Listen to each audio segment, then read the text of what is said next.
I knew that was gonna hit a hog. Another solid 5+. Oh yeah. Oh, first nice kokanee on the morning.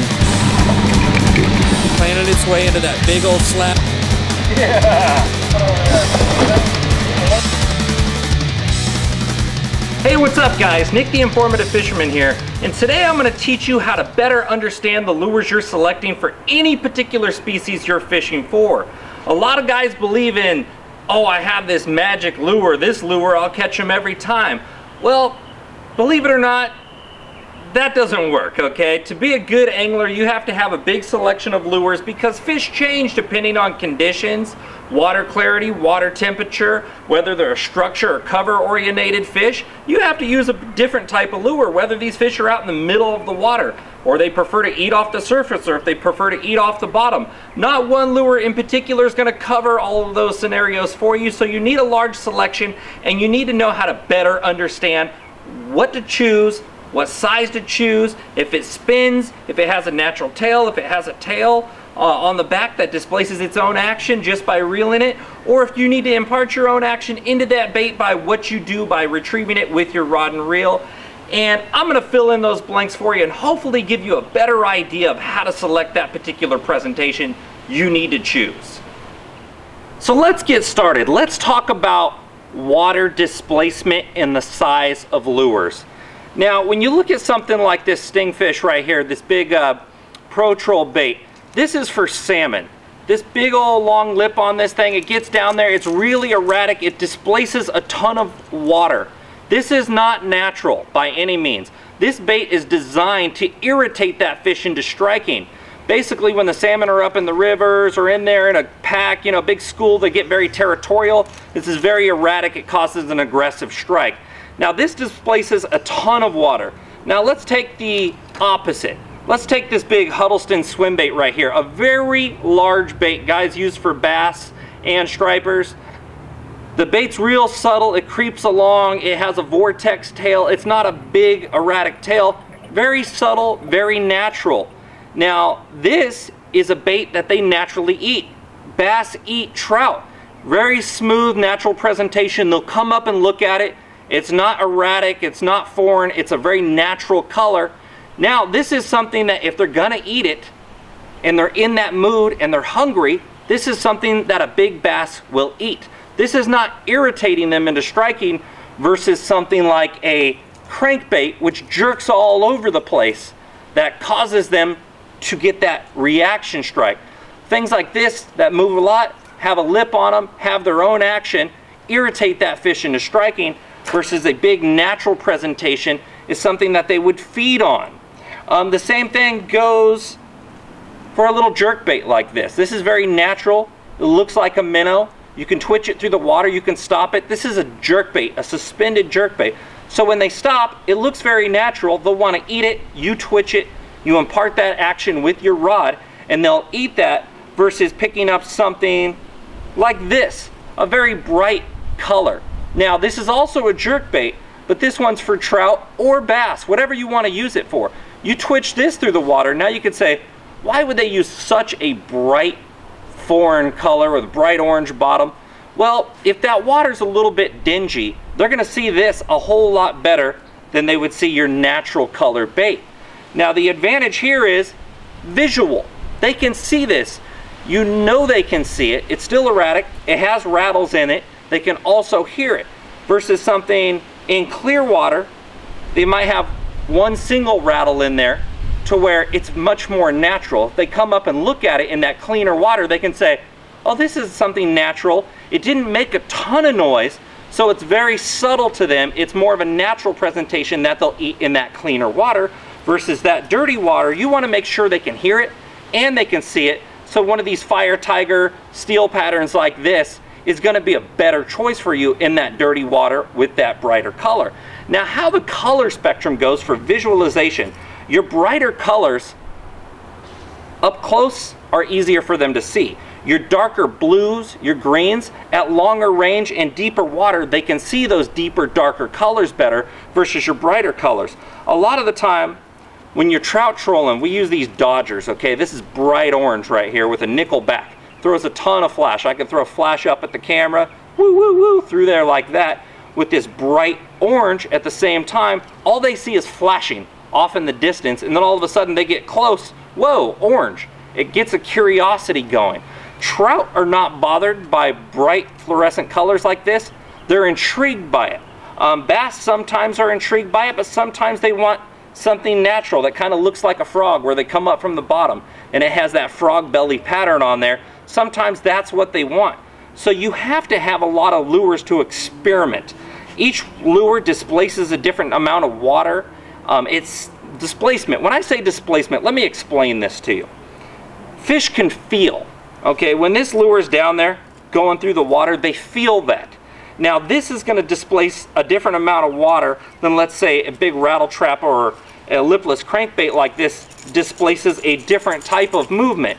It's a tight little wobbly movement versus this, which is a twitching side to side movement. Displacement often triggers strikes.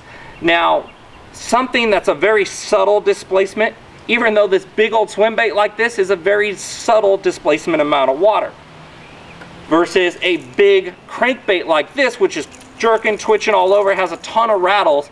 This is causing a reaction strike. It has a ton of displacement to it.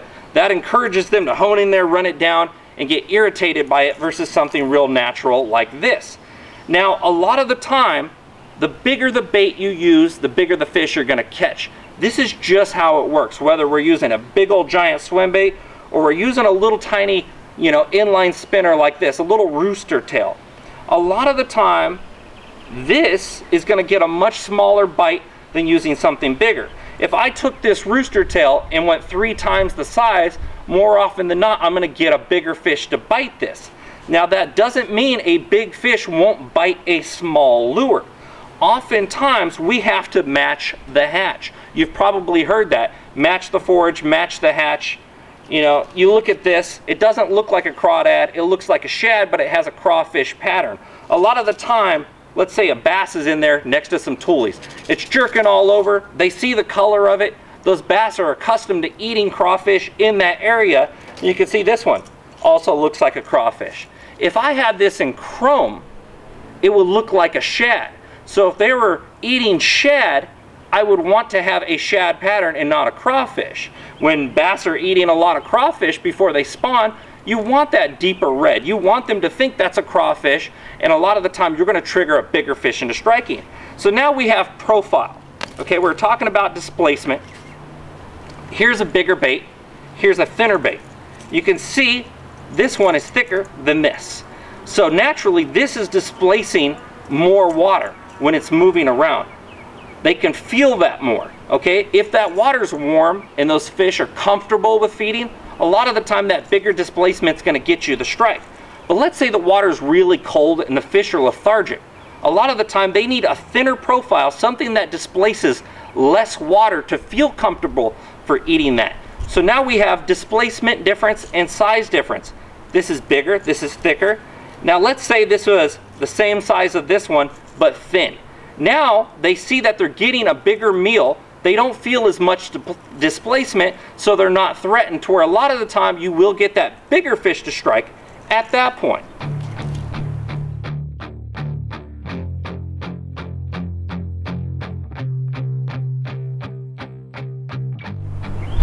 So now let's talk about lure ability. This is if a lure has action. Basically, if the lure has a lip on it like this, you can reel it in and it's going to have its own action to it. Crankbaits like this, they have their own action. If the nose is carved, like these lipless crankbaits right here, if the nose is carved or pointed, when you reel it, it's going to have its own action. But now let's pick up something like this topwater spook right here. If you just reel this straight in, it's going to come straight in. It's not doing anything. It has a straight nose to it. It sits on the surface. This is a lure that you have to impart your own action. And I'll show you this in the water in a little while here, and we'll go over that. Let's take a soft plastic lure like this Senko here. Nice straight worm. If you throw this in, it's just going to glide down to the bottom. If you just reel it, it's just going to cruise along straight. It has no action. Not very intriguing. If it had a big curly tail to it, it would have its own action, and you can reel it in, and therefore that's your action. But when you look at something like this, where's your action? Well, we Texas rigged it with this hook right here. You can see it's pretty much weedless. It comes right through the grass. The action is on the fall, that glide out to the side, or if you drag it across the bottom, you're going to be bumping in a cover. It's going to be twitching. So you're imparting action if you're retrieving it along the bottom and dragging it. You're imparting action into the bait at that point. Or if you pitch it up to the edge of a tree and it falls through and it's gliding, there is the action. But if you retrieve something straight that doesn't have a carved nose or doesn't have a lip or a spinner attached to it straight through the water, it has no action, and you're going to get very few strikes like that. Versus if this worm had that curly tail, sure, you can swim it straight through the water, the middle depth right there over the top of some weeds with a curly tail, and catch fish on it like that. So that's action. Whether it has a tail, whether it has a lip on it, like the crankbait, which causes action, whether it has that carved nose to it, which forces it to get down there and causes some action to it. So that's your action. Now let's talk a little bit about depths. Each lure is designed to cover a different area, whether it's the top of the water, along the bottom, or through the middle. Now, where is its drawing power coming from? You look at this frog, okay? We throw this on top of grass, we walk it back and forth, we do a walk the dog action, which we impart because it has a straight nose. So if I just reeled it, this would come across straight. It wouldn't do anything for me if I pulled it straight. Sure, I may get the stray fish to come up and bite that because he was starving. But what we do is, and I'm going to show you here, is a walk the dog action because this bait doesn't have its own. So I'm going to cause it to do that to create action. But this bait has a certain ability, but we're going to get into that shortly here. So let's say we have a dodger right here. I talked about the color. I talked about it throws a lot of reflection in the sun. But what dodgers are designed to do is move like this in the water as you troll them behind your boat. And then you run a leader off the back of here to a lure. And I'll show you right here. So now we have the dodger. We have this little leader going to this little squid slash hoochie back here. Now you can see this little hoochie has a lip on it. So we know if we pull it straight, it has its own action. Well, this dodger swings side to side at the same time. So this is going to be twitching and jerking back here. But if we pulled it up real close and we had a little leader like this, now we would be removing the action out of this little lure because this dodger swings back and forth in the water, giving it action. So do we need this dodger because this has a lip and this will cut back and forth? We don't actually need this dodger. So now, why would we use this anyways? Well, we have a long leader, so this has its own action and this has its own action. But a lot of the time when you see this big flash from this nickel finish right here, a lot of the time fish see this as another fish chasing after this little lure, or this little lure is leftovers from what this fish spit out of his mouth. Fish are opportunist feeders. When you're bringing up a lure, a lot of the time, once one fish grabs it, you'll see another fish following, biting at that same lure, because this fish wounded that lure and they see it as an easy opportunity to come up and get a free meal, and they don't have to exert extra energy to get it. So a dodger works as action, and it works as an attractant because they think it's another fish, and this is either leftovers or they think this fish is chasing this.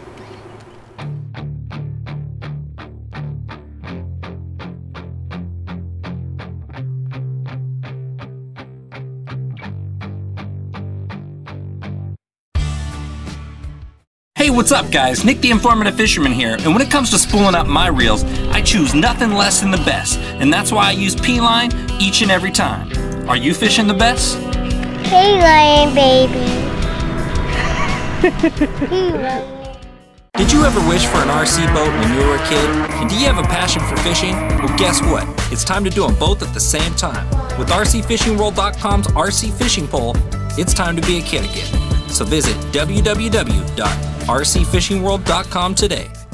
Ever tried pulling a planer board next to your boat when trolling or fishing from a swift current bank? If not, you're missing out on one of the most phenomenal fish catching machines on the market today. With Yellowbird planer boards pulling your lines perpendicular to your boat, you can't help but catch more fish. Find out more by visiting www.yellowbirdproducts.com. Have you been to rustylures.com? Did you know they offer free shipping on anything over $29.99? And with all the latest and greatest in bass fishing gear, from punching tackle, umbrella rigs, swim baits, and you name it, there's really no reason for you not to be getting the best deal online online today. So go to www.rustylures.com. Have you had the chance to fish the baddest hoochie on the market today? That's right, I'm talking about the Shasta Tackle Wiggle Hoochie, one of the most dynamic reaction trout and salmon lures that runs second to no other for pulling and triggering fish into striking. So I guess the real question is, are you catching all the fish you should be catching? So now let's talk about the abilities of a lure.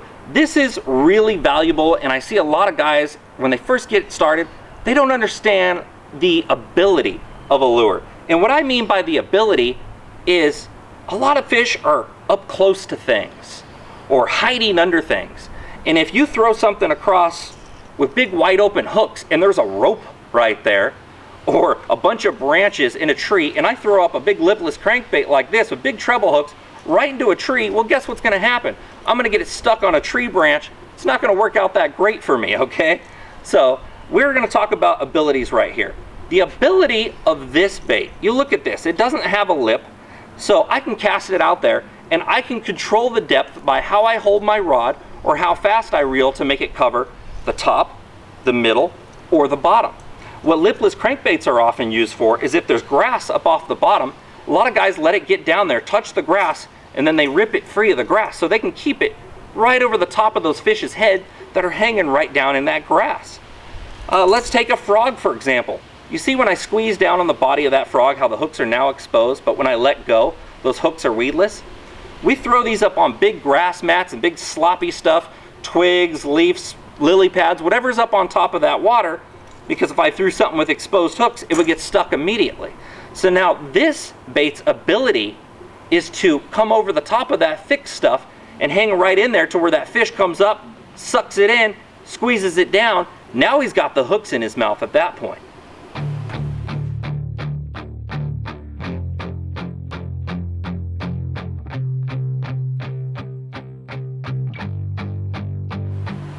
Now look at this giant swim bait. You can see I have the hook up on top of this, okay? Now clearly, if the hook's on top, that means this bait is not designed for getting taken from the bottom right here, because we're gonna be rubbing objects with this, okay? If I'm rubbing the bottom with this and I have a hook on the bottom, well, I'm gonna get snagged up in the bottom. So when I'm bouncing this bait along the bottom, this is why I have a hook up on the top. That means I want to rub this against stuff. If there's a tree, I want to bring it right through the tree along there. I want to get it real close to intrigue that fish into come up and striking it. If this was designed to be fished on top of the water and those fish are going to come up and eat it, I would have a hook rigged down here. So immediately, if you looked at this in my tackle box, you would know this bait's designed for either being pulled along the bottom or through trees to where I can rub objects. I can rub this over the top of grass, and that's just from having the hook on top. So you'll know right away this hook's not, this rig's not designed like that. So you'll know if I have a hook on the bottom, it's designed for being pulled on top of the water. If I have a hook on top, I know I can drag it across the bottom and I'm good to go. So that lets you know immediately just by my rigging. So let's talk about keep on going on abilities. Here's a jerk bait. This is suspended. Suspended, so we're not around this stuff. We're not around trees. Let's say there's grass down here or trees down here. We're fine. We're not bringing it very close. Twitch this, and we're going to pause it in the middle of the water and hope they come out and get it. We got two big treble hooks on here. I'm not throwing this up into the grass. I'm throwing it near those objects, moving it around and allowing that fish to come out and get it. So I have big exposed treble hooks like so. Let's look at this topwater spook. Now we have 3 exposed treble hooks. We don't want this anywhere near a snag. So we're going to do that walk the dog, which I'm going to show you here, and we allow them to come out and get it. So now let's look at this. Here we go. I have a Texas rigged worm, and if you want to know how to rig plastics, check out this link below. I have a whole video on rigging up soft plastics, and that'll help educate you there. Now we have this rigged Texas rig. Now what that means, a Texas rig means just going through the nose of your bait, through the body, and the hook is not exposed. It's weedless. We can throw this right into branches, let it come down through there until that fish grabs it, then we're gonna set that hook, pop it free, stick them in the mouth. But we got that weedless, so that's designed to getting into those bushes, into those twigs. You look at this. Here's a jig. This is a big purple jig right here. You see this weed guard? When you see a weed guard on something, that means it's designed for being thrown into the thick stuff, into grass, into tree branches, being pulled along the bottom with the rocks. You can see this big old whopping head on here. It's got a big flat side on it. Well, that's because it's designed for being drug across the bottom like so. It's a football jig. So football just means it's going to stay balanced on its back. It's going to keep that hook up like that. If it had a pointed nose, I knew if I set it on the bottom, it would probably roll right over onto the bottom. If it's got a flat back on it, it sits, so I know I can pull it along the bottom. If it's real skinny with a pointed nose and a weed guard, I know I can throw it into the grass and bring it through the grass, because this is going to protect it from getting on the grass. It doesn't have a big thick head. It's got a narrow head to it, so it can come through stuff better. So every lure has its purpose, okay, and it's used as a tool. Look at this square bill crankbait right here, and look at this round crankbait. Now, square bills have that big flat square front. Now, your normal crankbait has that big rounded front. What's the difference here when they run into an obstacle? Let's say I'm bringing this up and I have a tree branch right here, and I hit, but I keep reeling. Well, now my bait's gonna roll. Not good, because now those hooks are gonna touch that tree. Well, let's say I have a rock down here on the bottom, and I run it into a rock, it can roll right around the rock. Well, that's fine. I can make impact with the bottom of this and roll around things just fine. Well, now let's say I want to fish in a bunch of tree branches. I see tree branches out there, and I want to throw my favorite crankbait. This is where the square bill's designed, because when the square runs into a branch, it doesn't roll around. What it does, it hits and it pops back over. Okay, it has its purpose, and that's for running into obstacles and coming back over. Now, here's another interesting thing. When I say each bait's designed for a certain purpose, it's a tool. This is plastic. If I were to use like a balsa wood, like one of those Rapala baits, they will float up faster because it's wood. Whoop, it floats up faster. Plastic doesn't float as fast. So each little purpose for each bait. So you have all these tools. Look at these tools to your ability right here. Now, we went over it earlier, and let's talk about water clarity and color now. We know those big, deep, solid colors, blues, greens, those darker colors can be seen from a long ways away.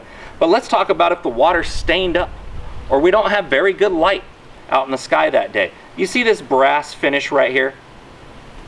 The advantage of this is it doesn't throw a ton of flash, but it's a little bit more visual than something that's completely chrome. So a lot of the time when the water's a little bit stained, brass is a good choice. If the water's muddy, you would go more to a copper to where they can really see it, because reflectiveness is not very beneficial when you have dirty water. So this is why when I have semi-stained water, if I can only see a few feet deep, I like these brass finishes. If the water's more dingy, I'll go to a more solid color or a painted color. I'll go with more of like a big solid bright color or a deep color, dark purple, dark green, something that they can see better because that water's dingy. Now, this would be in complete nickel. If that water was crystal clear and I had a bright sun, I would go with nickel. So those colors and those finishes are an advantage for dirty water, for a clear sky. If you have clear, bright skies and clear water, that chrome nickel finish is what you want. Throws a ton of flash. It looks like a shad or it looks like a minnow that they may want to eat. So that would be your choice at that point. Now, we talked about displacement earlier. Look at this spoon. Very thin, right? This does not displace a ton of water. It's very thin. It's not threatening to the fish. They don't feel it moving. It's not a challenge to them. But look at the size. It's a good size. It looks like a minnow or a shad. And this thing swings around. This is a doctor spoon made by Yellowbird. It just swings around and it looks wounded. It's very non-threatening. I catch so many trouts on thin spoons like this, and especially this one. It's not intimidating. It's got a good size profile, and it moves around, and the action shows that it's wounded. Now let's talk about its purpose. Look at that, a treble hook. It's not weedless, so clearly we shouldn't throw this up around weeds. If we're away from the weeds and we're near it, we can draw them out, fish out of there, but we don't want to throw this into the weeds. We also don't want to bring this around rocks. It's got a big exposed treble hook. So we know we can pull this right through the middle of the water column or on top and get bit. We know it doesn't have a thick profile. It doesn't displace a ton of water like this to where we know it's going to be intimidating for that fish, but at the same time, a bigger fish may want that at the same time. Thin profile, good size. So we know this is intriguing to the fish. It's not threatening. We know the finish. We know we can't drag it through weeds or around rocks. So there's something completely different. So if we pulled this, if we casted this and we casted this, we know we're showing the fish two completely different things. But if we casted this lure and 5 others just like it all day, that may not be what they want at that time, and we'll have to try something different.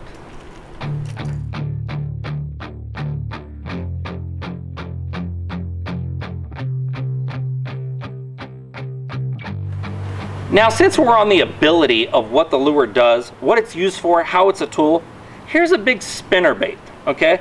Let's look at this spinnerbait versus this spinnerbait. Well, clearly the blades look a lot different. I have a big Colorado blade on here, one that displaces a ton of commotion. The fish can find it. I have a black dark color on here. This will work good in dirty water. Why? We have a big round blade which causes a bunch of commotion. We have dark solid colors that the fish can see. So we know they're going to feel this and see it, guaranteed. Do we want to throw this in clear water? Not whatsoever. It's completely foreign. It's uncomfortable in clear water. This would be more of a dirty water presentation right here, or a stained water, and we have those black and red finishes, so they're probably going to think it's a crawfish. And so we know exactly what this is matching. This is matching crawfish in stained water. So there's our choice right there. You look at this. This is chartreuse. Chartreuse, thinner blades, doesn't put off too much noise. We got a nickel back, so it throws some flash. Well, we got a little bit of red, we got a little bit of chartreuse in there, so this may imitate a bluegill. Now, when we got that nickel on the back of these, that chrome nickel finish, this is going to throw flash. So we know this is not in dirty water. This may be stained.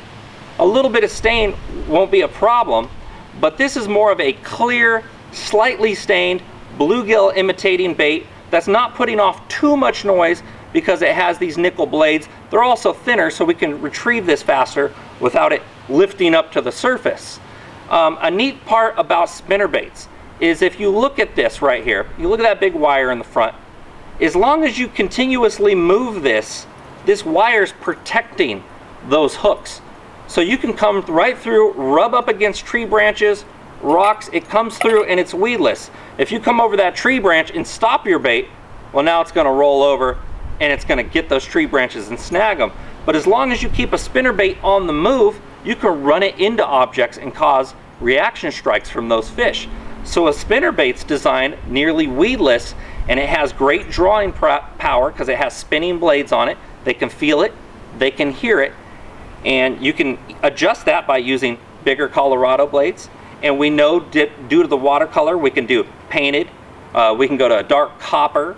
If it's overcast skies where we don't have good light, we can go to like gold finishes, brass finishes, like that, something where they can see it a little bit better and it's not reflecting. In dirty water, we don't have much of a reflection, so we're going with solid colors, a big thumper like that, a big Colorado blade, which causes a lot of noise and helps that fish find it.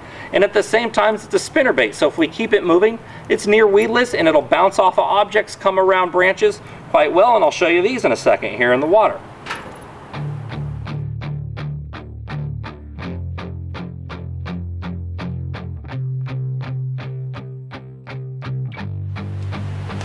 Now let's go back to one of our trout setups. Remember this little wiggle hoochie guy I had on the back of that Dodger, this orange Dodger right here? The Dodger swings around.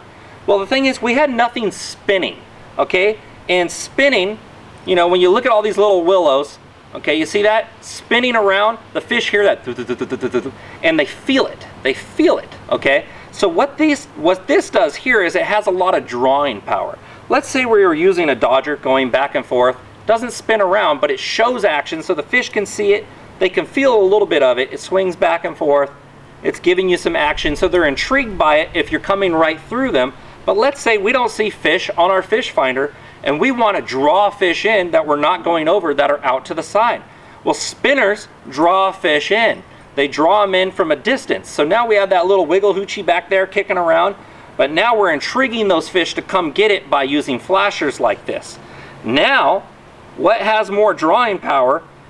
See, these are willows right here. Remember on the spinner bait, I said they don't displace as much water, but the thing is they're small, so if the water's clear, okay, it's clear and it's sunny out, well, now I have nickel. See these blades? These are nice chrome nickel finish to them. So we know they're putting off a lot of flash, so in clear water it looks good. They may look like shad, but it's not putting off a lot of noise.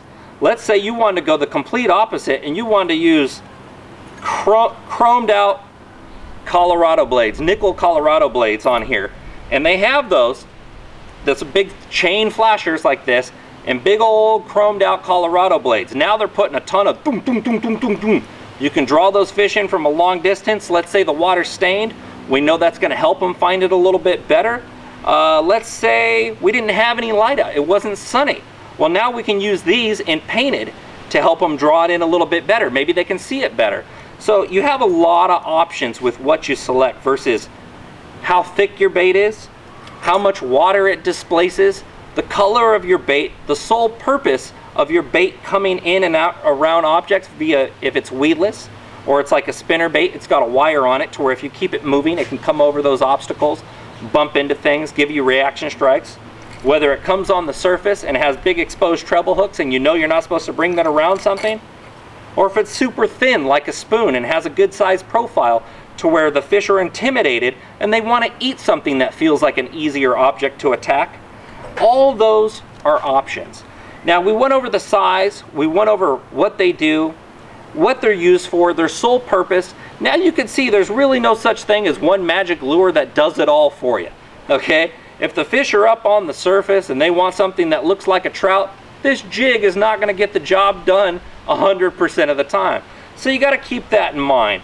And the bigger the bait you use, the bigger the fish you're going to catch. So you have to keep that all in mind. This doesn't mean using a little spinner like this won't get you a 10-pound bass or a big old striper. If they were eating little bugs like this up near the surface, you can use a fly half this size, and if that's what they were accustomed to eating that day and you match the hatch to a little tiny fly and they eat it, well, guess what? It's no surprise to me because we were matching what it looked like. But all the other colors, the paints, are strictly so the fish can see it. The rattles are so the fish can hear it and feel it. If it displaces that water, we're going strictly off feeling. We can use a real natural presentation to make it look like what they want. At that point, we may want to remove rattles. We may not want it to kick real wide side to side. Just like this, very subtle, looks real natural, but it's huge. They get up there, they're not intimidated by it, they were intrigued. If this is a big round tail, it would kick a whole lot more, but this is that little vortex tail, so it's real subtle, real natural, no rattles, looks good. They come up there, that big old giant fish says, yep, bam, and they eat it. And that's just how it happens. So first off, let me show you how to put action into these spook style baits like this. They don't have a lip, the nose isn't carved, so I'll just cast it out there and retrieve it straight, and then I'll show you how to walk the dog with this style bait. Rubber ducky, you're the one. Okay, so first off, I'm just gonna cast it straight up there at your feet. I'm gonna just retrieve it straight. You can see the bait's not having any action. This is not intriguing by any means. So what you have to do is a walk the dog style retrieve. Cast it up there. Now all I'm gonna do, and watch closely,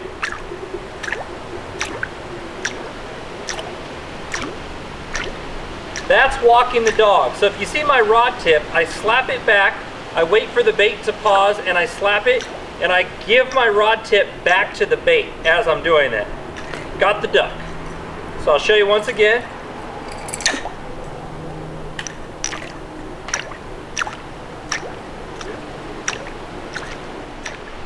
So what I'm doing is I'm snapping and giving it back. Just like that. And I'm slowly retrieving line as I do it with my right hand. So now I'm going to show you how to retrieve a jerkbait. Now these do have a lip on them, so you can cast them out and just retrieve them straight in. But the most popular way of getting strikes on a jerkbait is by changing up your retrieval cadence. And all that means is throwing in a little erratic pattern. A lot of the time the strikes on your jerkbaits are going to come after you twitch it, and then it stops. That's when they're going to nail it. So I'm going to show you a couple retrieval cadences that I like to do and show you this bad boy in the water. Okay, so first off, I'm going to cast it straight up there and just slowly retrieve it in. You can see it's got a nice action. So, you know, you can score strikes on this, but the more common way of doing it to get reaction strikes is to lob it out there, twitch, twitch, and let it sit. And I'll let it sit sometimes up to, you know, 5, 10, 15 seconds. If the water's really cold, you want to sit it there for a long time. You know, if you see that piece of cover or a big rock, twitch, twitch, let it sit there for 10 seconds, and then twitch, twitch, twitch, twitch, let it sit there again. As you can see, I only moved the bait about 10 feet, and it's been over 30 seconds since I've had that out there now. So it gives those cold, lethargic fish the opportunity to come up and get it. And you can see it's suspending there a couple feet under the water. So I'm going to throw it up there again. Now the retrieval cadence that I like to do is 1, 2, let it stop, and then after you wait your time, 1, 2, 3, then let it stop, wait your time, 1, 2, wait, 1, 2, 3, and wait. And a lot of the time during that pause is when you're going to get that big killer strike, so get ready, hang on, and set the hook on them. So now I'm going to show you the abilities of a jig. They have a big weed guard on them. This is a football style jig, so it's got a flat back so I can drag it across the bottom. And these are virtually weedless, so you can come in real tight to the cover and structure and get right there to those bass that are holding against the bottom, or any other fish that eats a jig for that matter. What I'm going to do, since I didn't have a tree in my swimming pool, I have a lawn chair right down there, so I'm going to show you. I'm just going to toss it right over onto my lawn chair, and I'm going to drag it right over, let it fall down. I'm going to pitch it right over the top of that again. I'm going to even let it get down to the bottom, and I'll step back so you can see. I'm just going to slowly reel this jig. You can see it makes its way right over, no problem at all. Now, take a look at the steps right here. Here's a big benefit. If you have a rock wall, you can throw it up on steps. And you can drag it down the rock wall just like that. And if those fish are holding on those rocks, you can drag it right down those rocks and end up right in their face and get a strike that way. I'm Nick the Informative Fisherman, and that's a better understanding of selecting fishing lures. Thanks for watching, guys. We'll see you next time.